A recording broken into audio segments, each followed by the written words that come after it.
reminds me of you mentioned Malcolm Gladwell before, and he has kind of like he has a very nuanced perspective on jargon.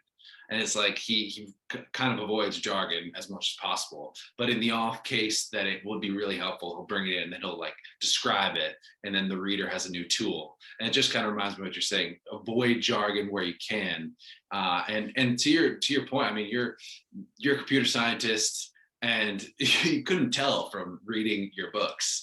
And I mean that in like a great way, because it could get very mired in jargon and terminology. And you mentioned that I think it was your editor said something to you about you used a lot of so's, and you have a good voice in your writing, and I'm curious. This is something that I think almost all young writers and just creatives in general, style and voice is just really hard to kind of muscle.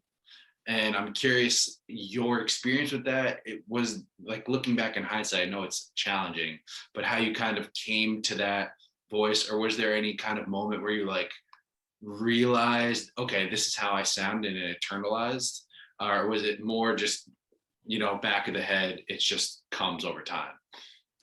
I developed it through practice, and I don't know how specifically I was thinking about exactly what the voice should be. I mean, you kind of have to let it emerge to Mm, some degree.